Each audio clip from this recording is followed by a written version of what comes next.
Sup my dudes, Valk here. Today I want to tell you guys the best tier list for Challenge Rift. For reference, I'm Challenge Rift floor 143 right now. I believe that's the highest I have seen anybody at. I haven't seen anybody at over 143, at least I've seen people say they're over it, but no actual proof of it. So I think this is like the highest I think I've seen anybody at. So I think I have a pretty good idea of what's really strong inside Challenge Rift. I'm going to let you guys know this right now. With this, you are going to need Broly with Omnipotent to really push. If you don't have an Omnipotent Broly, good luck. But yeah, we're going to put Broly in floor 130 plus because you really need Broly and you really need Omnipotent to be able to push past like into the higher floors.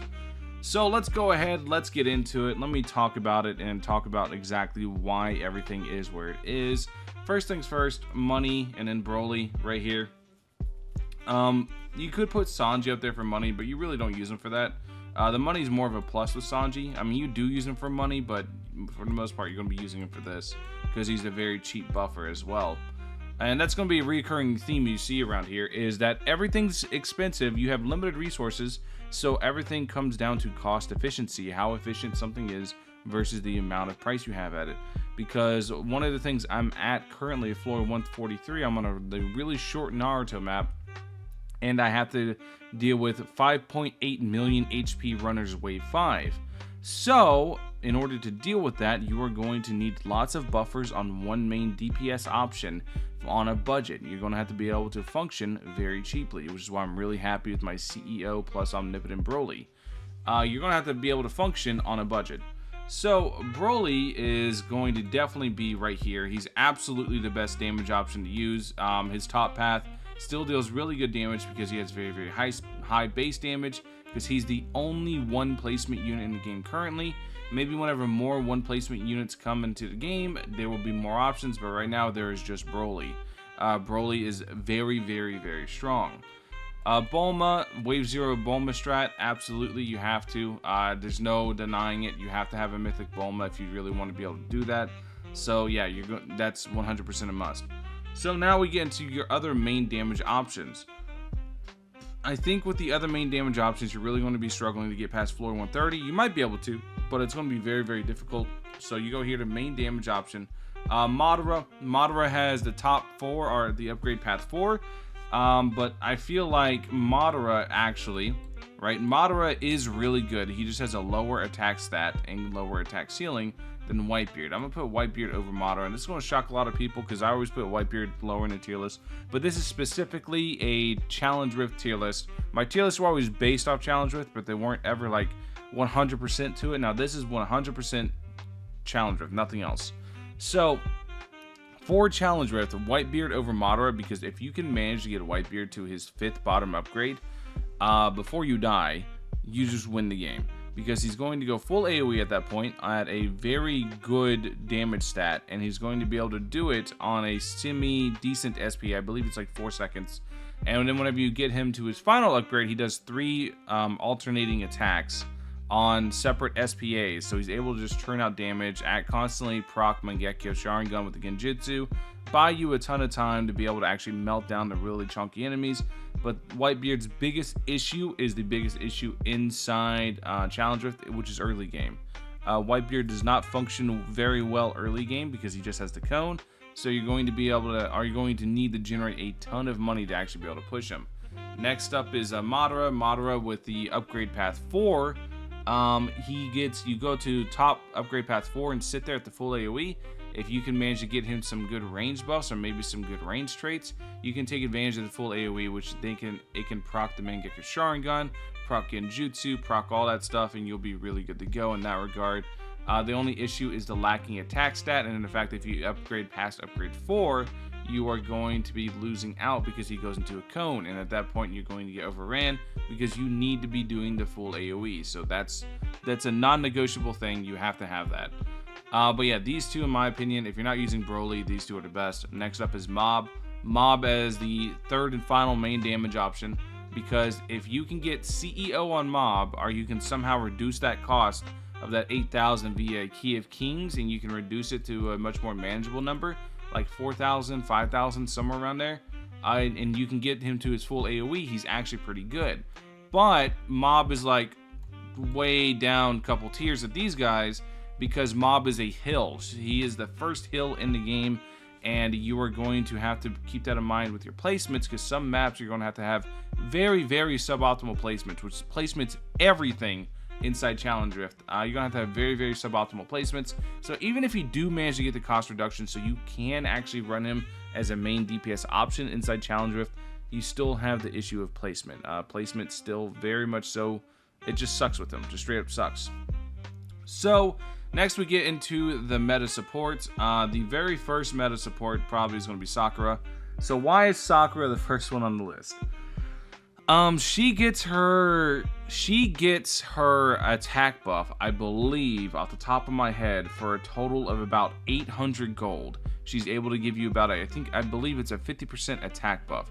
It doesn't sound like a lot, but that combined with her cheap placement cost, which makes her a good meat shield for cannon waves, as well as her ability to abuse the Uta fruit, so you can have a really strong wave 0 Bulma strategy, it makes her absolutely, in my opinion, the best support, the most meta support in terms of Challenge Rift. In terms of high-level Challenge Rift, Sakura, in my opinion, is the absolute best support you can possibly have, followed up by Sanji for very similar reasons.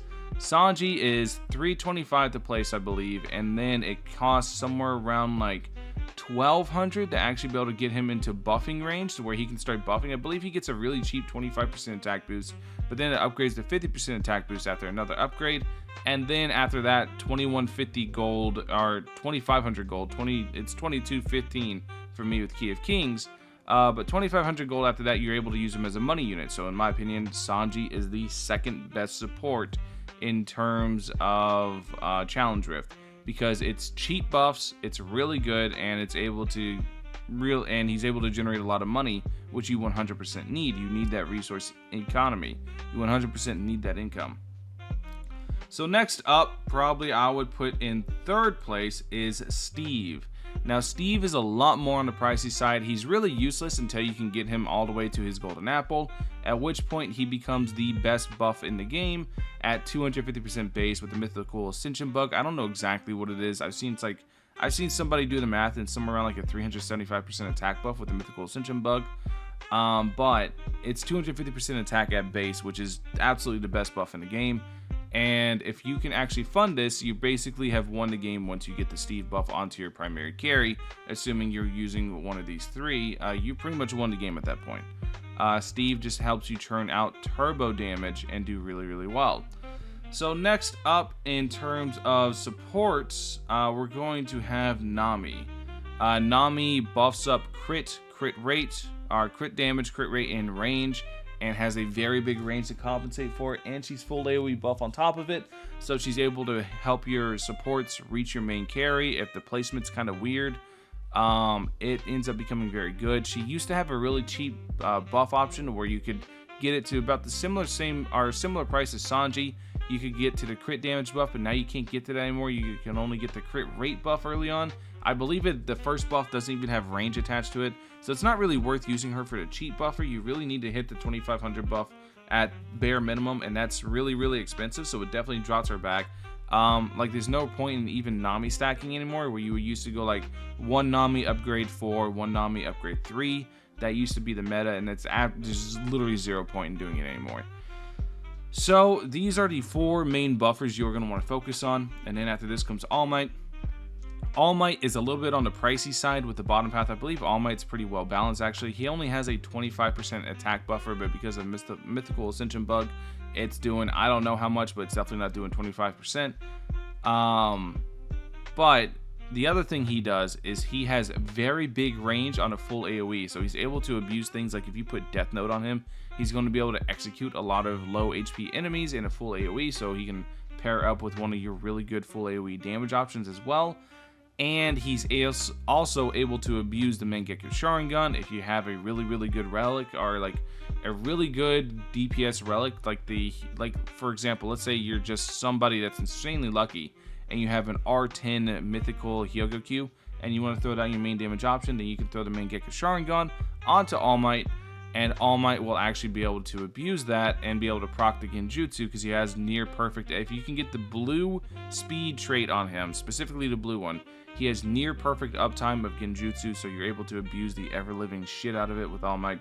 And All Might's just really, really good. He's just expensive to get to the point of full AoE, but the full AoE makes him very good at proccing things, like I said, Death Note and Mangekyo Sharingan, and just abusing stuff, and he's just insanely good.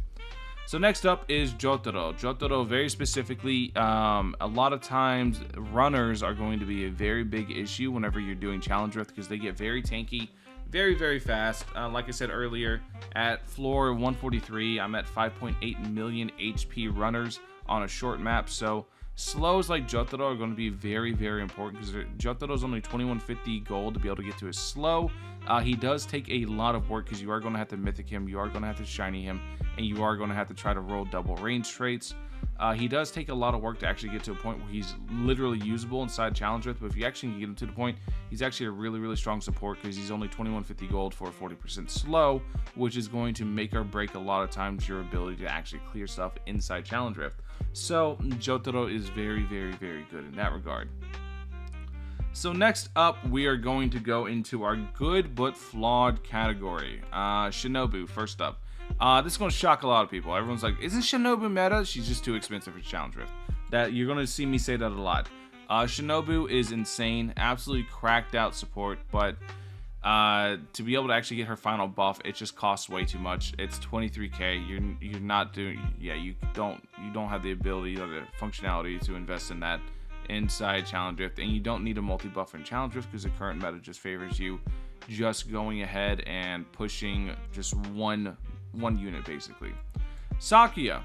Sakuya recently got buffed. She actually is a pretty decent support now. The only reason she's here is because for her cost, her buff doesn't apply enough. Her buff, I believe, is 25% crit rate and 15% speed. But whenever you factor in the fact that she's 850 to cost as well as her actual upgrade cost to get to that point, it's just not very good.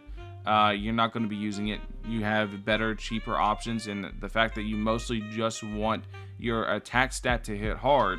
You just want your attacks to hit very hard is basically all you want. You just want big damage numbers. You just want to bonk them really hard on the head. And that's basically going to be how you're going to progress and do a lot of damage in the early waves, because crit takes too much investment normally to try to get rolling early on, so you don't really want to mess with crit too much, so there's not really any point in really running Sakuya. So next up is our boy, where's he at? Rengoku. Rengoku is really good. He just has a lot of flaws when it comes to Challenge Rift. He has good damage output, but the low range really doesn't do him any favors. He has no access to any full AoE, so he's not going to be a main damage option, and he just doesn't, he's really cheap, but he doesn't really have any way of dealing with very high HP enemies early on because his base attack stat is just simply too low. So Rengoku unfortunately goes here. I don't think you should really be using him, but he can be used if you really care enough. Byakuya, the exact opposite problem. Byakuya actually has really good base stats. He actually has good damage. He's just insanely expensive. He costs way too much for you to actually be able to feasibly go. I believe his top path to the full AoE is actually more expensive than Mod's full AoE. So you're going to have a lot of issues actually getting to that. And yeah, Byakuya is just not very usable because of the high cost. Next up is Zoro. Zoro is in good but flawed because Zoro is actually really cheap to get to a full AoE option, which will allow you to buy a lot of time to Mangekyo Sharingan. The main thing Zoro lacks is base damage. He doesn't have very high base damage at all because he has multiple things going for him. He's a hybrid on his full AoE, as well as he has good crit value naturally, etc. If you're using him, you could actually make use of Sakuya, for example. But the thing is with Zoro is he just lacks that base damage, that insane base damage that somebody like Broly has.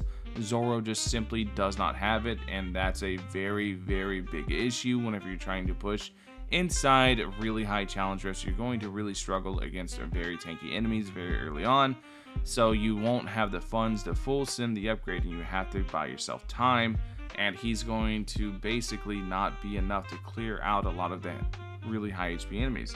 So next up we have the do not use in challenge rift. Pretty self-explanatory. Oh, I forgot one more. Darth Vader deserves to be right here.